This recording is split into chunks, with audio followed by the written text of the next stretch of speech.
Bonjour, nous sommes le samedi 10 mai 2025 et le sujet est les CPU et autres semi-conducteurs en ce qui concerne la production en Europe. L'Europe est bien évidemment à la traîne, surtout derrière l'Asie de l'Est, tout ce qui est Japon, Corée du Sud, Taïwan, Singapour et autres, et les États-Unis. L'Europe reconnaît être à la traîne. L'Union européenne semble bien en difficulté pour atteindre l'un de ses objectifs majeurs dans le secteur stratégique des semi-conducteurs. Surtout que dernièrement, l'un des plus grands fabricants de semi-conducteurs, ST Microelectronics, va supprimer 1000 emplois. Selon un rapport de la Cour des comptes européenne, la Commission européenne ne parviendra pas à doubler sa part de marché d'ici 2030, comme elle le souhaitait. L'objectif de passer de 10, déjà vraiment très faible, bon ça reste à deux chiffres, à 20% de la production mondiale, annoncée en 2022 dans le cadre du CHIPS Act, l'équivalent au CHIPS Act américain, semble aujourd'hui hors de portée. L'Europe devrait plutôt se situer aux alentours de 30-35%. Ça devrait être un tiers pour l'Europe, un tiers pour l'Asie et un tiers pour les États-Unis, plus ou moins. N'oubliez pas de vous abonner pour plus de news sur le monde de la high-tech ainsi que les bons plans, également sur mon Twitter et en description sous toutes mes vidéos. Vous pouvez les retrouver dans mes playlists. Un plan ambitieux pour réduire la dépendance de l'Europe. Cette initiative ambitieuse visait à réduire la dépendance de l'Europe vis-à-vis des pays asiatiques, notamment Taïwan et la Corée du Sud, qui dominent le marché des semi-conducteurs. Le CHIPS Act prévoyait le déblocage de 43 milliards d'euros de fonds publics, auxquels s'ajoutaient des investissements privés. 43 milliards au niveau européen, c'est vraiment faible, surtout quand on voit les centaines de milliards de dollars de la part des États-Unis.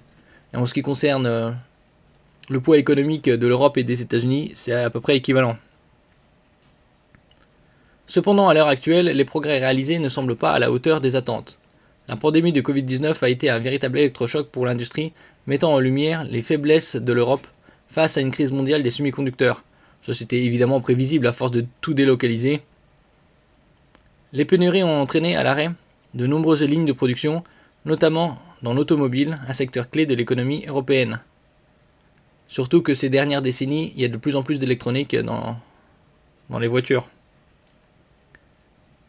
Cette crise a d'autant plus souligné l'importance de sécuriser la production de ces composants essentiels pour l'industrie du numérique et au-delà. Il y a les PC quantiques, tout ce qui est l'informatique quantique, l'aéronautique aussi a besoin de beaucoup de composants.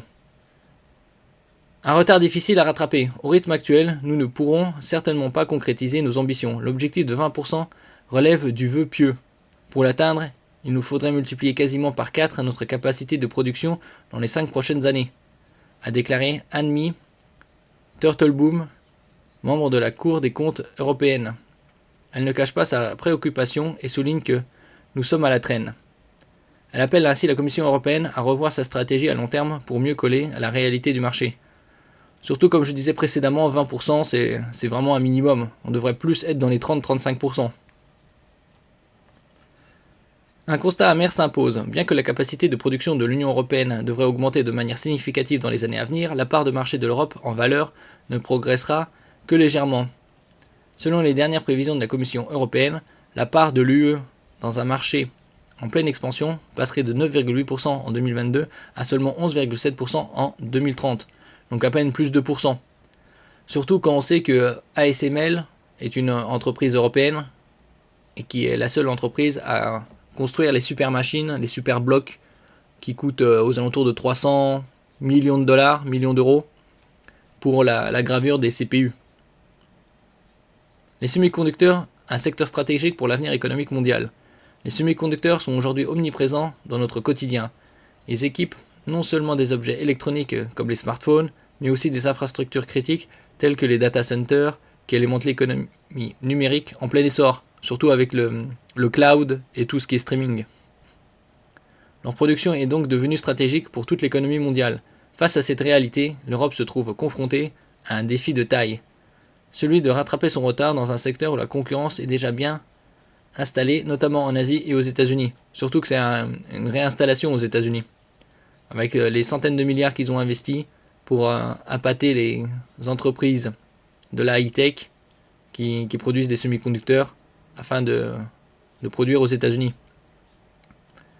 Les années à venir sont donc cruciales pour l'UE. Si l'ambition de doubler sa part de marché semble désormais irréaliste à court terme, elle devra réévaluer ses priorités pour être en mesure de renforcer sa position dans ce secteur clé pour l'avenir économique mondial. C'est juste une question de volonté et d'allonger quelques dizaines voire centaines de milliards. L'Europe a les capacités. Merci pour votre écoute et à la prochaine.